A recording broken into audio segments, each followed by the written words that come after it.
رمضان کا مہینہ وہ ہے کہ جس میں قرآن نازل کیا گیا. اب جو شخص بھی اس مہینے کو پائے اس پر لازم ہے کہ اس کے روزے رکھے. ہاں من کان مریضا او علی سفر، جو شخص ہو مریض بیمار ہو یا سفر پر ہو، فعدۃ من ایام اخر، تو وہ تعداد پوری کر لے دوسرے دنوں میں. یرید اللہ بکم اليسر ولا یرید بکم العسر،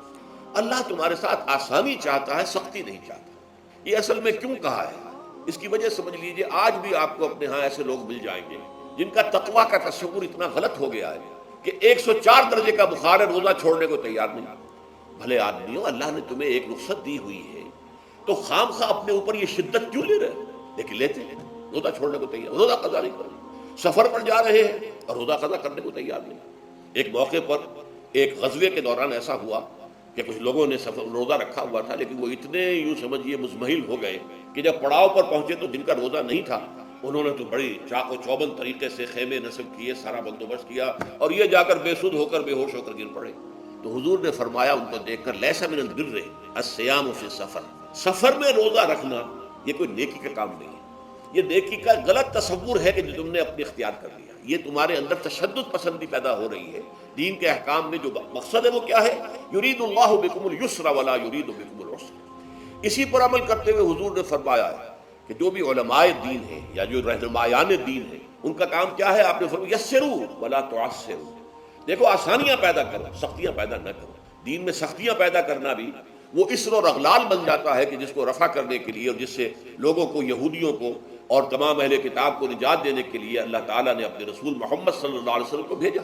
وَيَضَعُ عَنْهُمْ إِصْرَهُمْ وَالْأَغْلَالَ الَّتِي كَانَتْ عَلَيْهِمْ، کہ جہاں وہ نیکی کا حکم دیتے ہیں، بدی سے روکتے ہیں، پاکیزہ چیزوں کو حلال ٹھہراتے ہیں اور خبیث چیزوں کو، ناپاک چیزوں کو حرام قرار دیتے ہیں، وہیں وہ لوگوں کے اوپر سے وہ بوجھ بھی ختم کرتے ہیں کہ جو انہوں نے خام خواہ اپنے اوپر لاد لیے.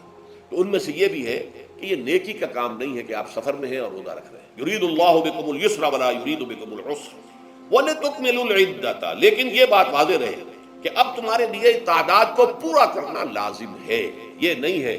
کہ آپ اس کی جگہ پر فدیہ دے دیں تو بات پوری ہو جائے گی. نہیں، روزے کی تعداد آپ کے رمضان میں 2 روزے 3 روزے چھوٹ گئے بیماری کی وجہ سے، ٹھیک ہے، لیکن دوسرے دنوں میں اس کی قضا دینی لازم ہے. وہ روزے رکھنے جو ہے آپ پر لازم ہے، ان کا کوئی بدل جو ہے وہ فدیہ نہیں ہو سکتا. البتہ یہ نوٹ کر لیجئے یہ حکمت نبوی ہے کہ یہاں اگرچہ وہ فدیے کا حکم جو ہے گویا کہ بظاہر قرآن مجید کے الفاظ سے محسوس ہوتا ہے کہ مطلقاً منسوخ ہو گیا، لیکن حضور نے اس کو خاص حالتوں میں باقی رکھا ہے. کوئی شخص اتنا بوڑھا ہو چکا ہے یا خاتون اتنی بوڑھی ہو چکی ہے کہ دن بھر کا فاقہ جو ہے اس میں اندیشہ ہے کہ کہیں ہلاک نہ ہو جائے. کوئی مریض ہے، مرد ہے یا عورت ہے، وہ ڈائبٹیز کی مریضہ ہے، اس کو وہ شوگر کا مرض ہے اور وہ اس کو برداشت نہیں کر سکتی، شوگر لیول بہت نیچے ہو جائے تو موت واقع ہو سکتی ہے. کوئی ایسا مریض ہے جس کو مرض سے شفا پانے کی اب کوئی امید ہے ہی نہیں کہ میں مرض سے شفا پا جاؤں گا یا پا جاؤں گی تو اس کے بعد میں روزہ مکمل کر دوں گی. نہیں، ایسے لوگوں کے لیے حضور نے اس رعایت کو برقرار رکھا ہے کہ ایسے لوگ اگر ایک مسکین کو کھانا کھلا دیں تو یہ فدیہ بن جائے گا. لیکن جو بھی شخص صحت مند ہو اور صحت کی توقع رکھتا ہو اور جو شخص بھی طاقت رکھتا ہو روزے کا قضا کر دینے کا، اس کے لیے لازم ہے کہ روزوں کی قضا کرے. وَلِتُكْمِلُوا الْعِدَّةَ وَلِتُكَبِّرُوا اللَّهَ عَلَى مَا هَدَاكُمْ، اور تاکہ تم اللہ کی کبریائی کا اعلان کرو اس چیز پر کہ جو اس نے تمہیں ہدایت عطا فرمائی ہے. اب اس کا ایک تو ظاہر ہے کہ جب روزے ختم ہوتے ہیں عید الفطر میں تکبیر، اضافی تکبیرات کے ساتھ 2 رکعتیں ہیں جو ہم ادا کرتے ہیں. احناف کے نزدیک 6 اضافی تکبیرات ہیں اور اہل حدیث کے نزدیک 12، لیکن تکبیرات ہیں اضافی. اور یہ کہ جاتے ہوئے اور آتے ہوئے عید کے لیے آپ جا رہے ہیں تو تکبیرات پڑھتے ہوئے جائیے، واپس آ رہے ہیں تکبیر پڑھتے ہوئے آئیے. اور یہ بھی کہ جاتے ہوئے راستہ کوئی اور، آتے ہوئے راستہ کوئی اور اختیار کیجئے تاکہ پورا شہر، پوری بستی جو ہے تکبیر کی آواز سے گونج جائے. یہ ظاہر ہے. باطن اس کا کیا ہوگا؟ اللہ کی کبریائی کا اعلان کرو، اللہ کی کبریائی کو نافذ کرنے کی کوشش کرو. جب اللہ نے تمہیں ہدایت دے دی ہے، تمہیں اپنے دین حق سے نواز دیا ہے، تمہارا فرض ہے کہ اس کو قائم کرو، اس کے لیے جد و جہد کرو، اس کے لیے تن من دھن لگاؤ، اس کے لیے جان اور مال سے جہاد کرو. وَلِتُكَبِّرُوا اللَّهَ عَلَى مَا هَدَاكُمْ وَلَعَلَّكُمْ تَشْكُرُونَ، اور تاکہ تم واقعتاً شکر کرو. اس پر بھی گفتگو بعد میں ہوگی. یہ حکمت صوم کے حوالے سے ہے یہ لفظ. اس کے بعد جو ہے ایک آیت چھوڑ کر پھر اگلی 5ویں آیت پڑھیے. یہ ہے تکمیلی احکام. ابتدائی احکام آ گئے. نمبر 2 میں صوم رمضان کا حکم آ گیا. نمبر 3 پر ہوا کیا تھا کہ جب روزوں کا حکم دیا گیا تو چونکہ مثال آپ نے رکھی تھی یہود کی کہ یہود جو ہے عاشورہ کا روزہ رکھتے ہیں تو ہم بھی کیوں نہ رکھیں، مسلمانوں تم بھی رکھو۔ اس سے گمان یہ کیا گیا کہ جو احکام یہود کی شریعت میں ہے روزے کے، شاید وہی ہماری شریعت میں بھی ہے، اور ان کی شریعت میں یہ تھا کہ رات کو سو گئے تو روزہ شروع ہو گیا، اور وہ روزہ اب نہ کوئی سحری ہے نہ رات میں کے دوران کوئی میاں اور بیوی جو ہے وہ ہم بستری کر سکتے ہیں،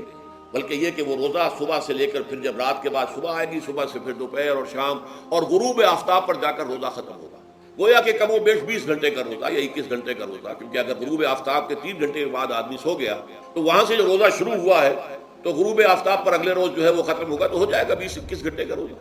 یہ روزے کا حکم لوگوں نے سمجھا، اس کی صراحت کوئی نہیں تھی، لیکن لوگ جو ہے چونکہ صراحت منفی بھی نہیں تھی مثبت بھی نہیں تھی، لہذا وہ رات کے وقت میں جب جو دن ہوتے تھے روزوں کے، ان کی راتوں میں وہ اپنی جو بھی ایک طبعی ضرورت ہے، جو ہم بستری ہے میاں اور بیوی کی، شوہر اور بیوی کی، وہ کر گزرتے تھے جذبات کے اندر، جو بھی اس وقت ان کی احتیاج ہوئی، دل میں کھٹک رہتی تھی کہ پتہ نہیں ہم نے یہ صحیح کام کیا نہیں کیا، غلط کیا۔ تو اس سے یہ کہ ظاہر بات ہے کہ پھر قرآن مجید اس سے قرار دے رہا ہے اپنے آپ سے خیانت کرنا۔ جب انسان اپنے ضمیر کے خلاف کوئی بات کر رہا ہو تو چاہے وہ بات صحیح ہے لیکن وہ اسے گناہ سمجھ کے کر رہا ہے تو اس نے تو گناہ کیا، وہ اپنے آپ سے تو خیانت کر رہا ہے۔ ایک شخص ہے وہ بکری کا گوشت کھا رہا ہے لیکن سمجھتا یہ کہ یہ سور کا گوشت ہے، تو اس نے تو سور ہی کا کھایا نا، اس نے بکری کا تو نہیں کھایا، لیکن اس نے سمجھا یہ کہ یہ سور کا گوشت کھا رہا ہے۔ تو اس حوالے سے ایک دغدغہ سا دل میں رہتا تھا، پریشانی۔ تو اب جو یہ 5ویں آیت ہے، طویل ترین آیت ہے اس سلسلے کی، اس میں روزے کے تکمیلی احکام آ گئے جو ابدی ہے، آج تک قائم ہے اور قیامت تک قائم رہیں گے۔ فرمایا احل لکم لیلۃ الصیام الرفث الی نسائکم، اے مسلمانوں روزے کی راتوں میں تمہارے لیے حلال کر دیا گیا ہے اپنی بیویوں سے اپنی خواہش کا پورا کرنا۔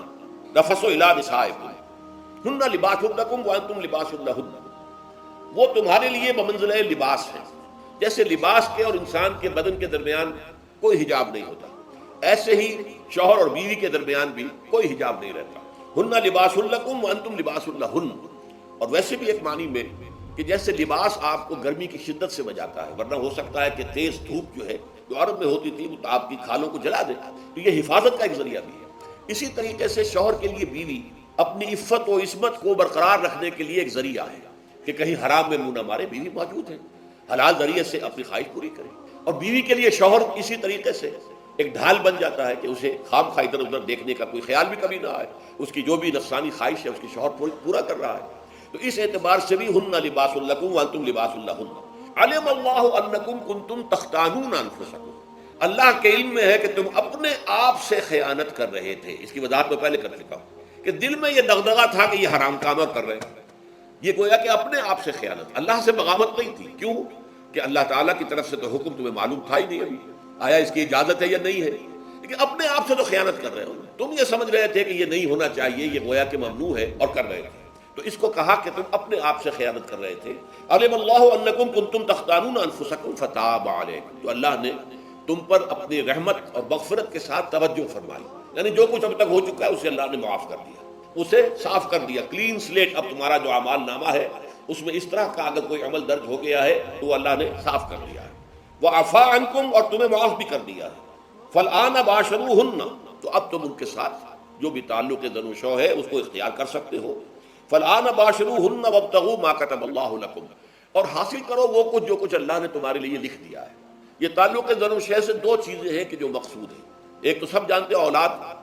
ہر انسان کی خواہش ہوتی ہے کہ میری نسل کا تسلسل باقی رہے، لیکن نمبر دو ایک شے اور ہے، قرآن مجید میں بیان کیا گیا لِتَسْكُنُوا إِلَيْهَا، اس میں ایک سکون ہے، اس میں جو بھی ہے، جو بھی عمل ہے مباشرت کا، اس میں ایک اعصابی طور پر سکون کی کیفیت انسان کو حاصل ہوتی ہے، تو یہ بھی مطلوب و مقصود ہے۔ تو ما کتب اللہ لکم، تمہارے لیے اللہ نے اس میں ایک تو اولاد کا معاملہ رکھ دیا ہے اور ایک تمہارے لیے سکون کا، لِتَسْكُنُوا إِلَيْهَا، تاکہ تم ان کی طرف توجہ کر کے سکون حاصل کرو۔ فالآن باشروہن وابتغوا ما کتب اللہ لکم وکلوا واشربوا، اب سحری کا حکم آ گیا، وکلوا واشربوا حتی یتبین لکم الخیط الابیض من الخیط الاسود من الفجر، اور کھاتے رہو اور پیتے رہو یہاں تک کہ تمہارے لیے فجر کے وقت کے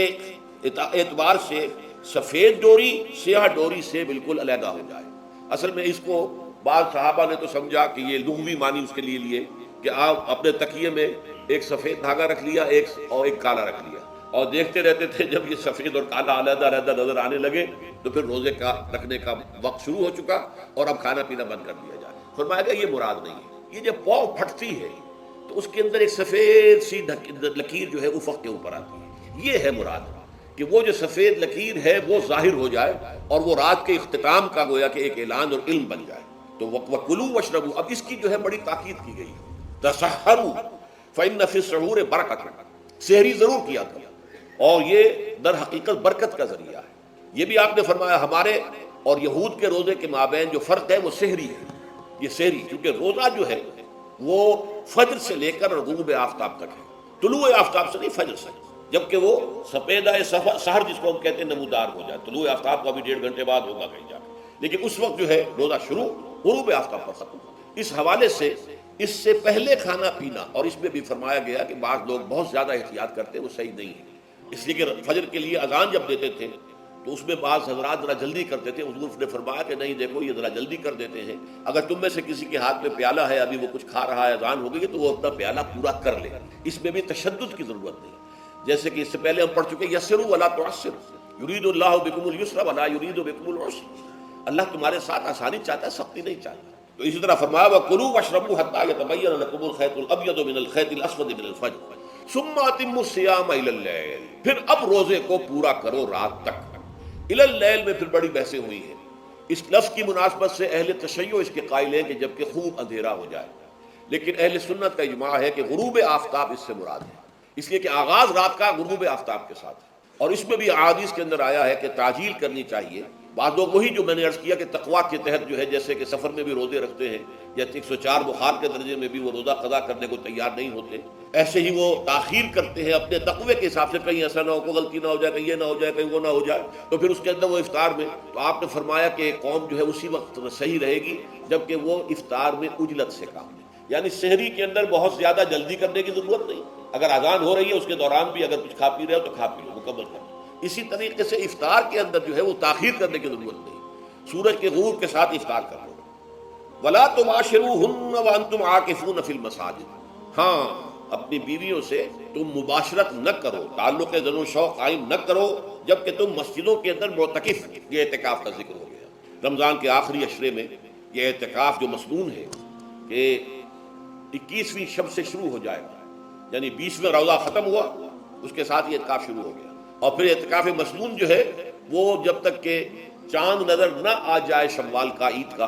اس وقت تک یہ اعتکاف جاری رہے گا۔ یہ ہے مسنون اعتکاف، اس کی کیا حکمت ہے وہ میں بعد میں عرض کروں گا۔ تو یہ حکمت جو ہے اس کے حوالے سے گفتگو بعد میں ہو جائے گی، لیکن یہاں یہ بتا دیا گیا کہ یہ جو رمضان کی 20 راتوں میں اجازت دی گئی ہے اپنی بیویوں کے ساتھ ہم بستری کی، وہ اس معتکف کے لیے نہیں ہے۔ جو مسجد میں معتکف ہے تو ہاں اس کی اہلیہ آ سکتی ہے وہاں ملاقات کے لیے، کسی مشورہ کوئی کرنا ہے بہت ضروری ہے، آ جائے، ملاقات ہو سکتی ہے، لیکن یہ کہ مباشرت نہیں ہو سکتی، وہ حرام ہے۔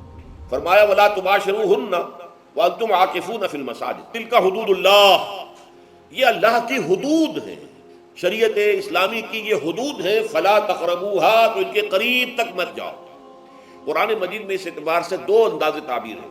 کہ اللہ کی حدود ہے فَلَا تَعْتَدُوهَا، یہ اللہ کی حدود ہے، ان سے تجاوز نہ کرو، اس حد کو پھلانگ نہ جاؤ، اس حد سے آگے نہ گزر جاؤ۔ یہاں ہے تقربوها، اللہ تعالیٰ کی حدود کے قریب تک نہ جاؤ۔ اس کی وجہ ایک حدیث میں بیان کر دی گئی ہے کہ جیسے ہر بادشاہ کی ایک چراگاہ ہوتی ہے، وہ صرف شاہی جو بھی ہیں جانور ہیں ان کے، یا گھوڑے ہیں یا کوئی اور ہیں، ان کے چرنے کے لیے ہے، وہاں پہ کوئی رعایت کا کوئی آدمی اپنی بھیڑ بکریاں وغیرہ نہیں لے جا سکتا، وہ حما کہلاتا تھا کہ یہ شاہ کے لیے مخصوص ہے، لِكُلِّ مَلَكٍ حِمًا وَحِمَ اللَّهِ مَحَارِمَهُ، اللہ بھی بادشاہ ہے کائنات کا، ارض و سما کا، اس نے بھی جن چیزوں کو حرام کر دیا ہے وہ حما ہے، اس میں داخل نہیں ہونا تمہیں۔ تو فرمایا کہ جو چرواہا اپنی بھیڑوں کو بالکل اس کی آخری حد تک لے جائے گا تو اندیشہ ہے کہ کوئی بھیڑ کوئی بکری چھلانگ لگائے اور اس چراگاہ میں داخل ہو جائے، اس لیے کیپ ایٹ اے ڈسٹینس، ایک فاصلے پر رہو۔ احتیاط کا تقاضا یہ ہے کہ اس آخری حد کے قریب نہ جاؤ، فلا تقربوہا، اس کے قریب نہ جاؤ۔ ان حدود کی تو سختی کے ساتھ پابندی کرنی ہے، ان کے لیے یہ ہے کہ ان کو نہ صرف یہ کہ ان سے تجاوز نہیں کرنا بلکہ ان سے ذرا کچھ فاصلے ہی پر اپنے آپ کو رکھنا ہے۔ کذالک یبین اللہ آیاتہ للناس، اسی طریقے سے اللہ تعالیٰ واضح کرتا ہے اپنی آیات کو لوگوں کے لیے، وَلَعَلَّهُمْ يَتَّقُونَ، اور تاکہ وہ پھر تقویٰ کریں، بچے۔ جب احکام معلوم ہو گئے اب بچنا آسان ہے، جب احکام معلوم نہیں تو اندیشہ ہے کہ کہیں کسی حرام کے اندر جو ہے وہ ملوث ہو جائے. جیسے کہ ایک حدیث میں آتا ہے کہ الحلال بین والحرام بین وبینہما مشتبہات، حلال کیا ہے یہ بھی واضح ہے، حرام کیا ہے یہ بھی واضح ہے. البتہ ان دونوں کے مابین کچھ چیزیں ہوتی ہیں متشابہات، پتہ نہیں حلال ہے کہ حرام ہے، تو تم بچو، ان چیزوں سے بھی بچو، اس لیے کہ اس کے اندر حرام ہونے کا اندیشہ ہے نا، لہذا ان سے بھی بچو. جو صریحاً حلال ہے اسی پر اکتفا کرو، جن کے بارے میں تعین نہیں ہو پا رہا ہے کہ وہ حلال ہے، البتہ یہ بھی ثابت نہیں ہو رہا ہے کہ وہ حرام ہے، تو ان سے یہ تقویٰ کا تقاضا ہے. اگرچہ قانونی اعتبار سے یہ کہا جائے گا کہ وہ مباح ہے، جس شے کی حرمت کا ثبوت ہمیں کتاب اللہ اور سنت رسول سے نہ ملے وہ مباح ہے، لیکن یہ ہے کہ تقویٰ کا تقاضا یہ ہے، قانون کا تقاضا یہ کہ مباح کو آپ اختیار کریں گے تو آپ پر گرفت نہیں ہوگی، اس لیے کہ اس کی حرمت ثابت نہیں ہے. لیکن تقویٰ کا تقاضا یہ ہے کہ آپ صرف اس شے پر اکتفا کریں کہ جس کے حلال ہونے کے لیے ثبوت اور دلیل موجود ہے. تو یہ ہے کہ تلک حدود اللہ فلا تقربوها کذالک یبین اللہ لکم للناس آیاتہ للناس لعلہم یتقون. یہ احکام ہے تکمیلی روزے کے، جس کے ضمن میں میں نے کچھ احادیث نبویہ کے حوالے سے بھی ان کی مزید وضاحت کر دی. اب آئیے تیسری بات، روزے کا اصل حاصل کیا ہے. اب پہلی آیت پر ہمیں توجہ دینی ہوگی، یا ایھا الذین آمنوا کتب علیکم الصیام، اہل ایمان تم پر روزہ فرض کیا گیا، لکھ دیا گیا، طے کر دیا گیا. اگرچہ جیسا کہ میں نے عرض کیا یہ ابتدائی حکم ہے اور اس میں وجوب علی التخییر وہ بعد میں آ چکا دوسری آیت میں. کما کتب علی الذین من قبلکم، جیسے کہ یہ فرض کیا گیا تھا ان پر جو تم سے پہلے تھے، یعنی یہود اور نصارہ، ان پر بھی یہ روزہ جو ہے یہ فرض تھا. البتہ احکام مختلف ہو گئے، جیسے جمعے کا دن اور جمعے کو چھوڑ کر یہودیوں نے سبت کا دن اختیار کیا، عیسائیوں نے جو ہے وہ سنڈے کو اختیار کر لیا، لیکن احکام میں فرق ہے. وہاں پورے سبت کے دن، ہفتے کے دن کاروبار دنیاوی مطلقاً حرام ہے، لیکن ہمارے ہاں شریعت کے اندر آسانی پیدا کی گئی کہ صرف جمعے کی اذان سے لے کر نماز ادا ہو جانے تک وہ حرام ہے، لیکن باقی یہ ہے کہ اس سے پہلے بھی اگر کرو اور بعد میں جب فَإِذَا قُضِيَتِ الصَّلَاةُ فَانتَشِرُوا فِي الْأَرْضِ وَابْتَغُوا مِن فَضْلِ اللَّهِ، جب نماز ادا ہو چکے تو جاؤ منتشر ہو سکتے ہو زمین میں اور اللہ تعالیٰ کے فضل کو تلاش کر سکتے ہو.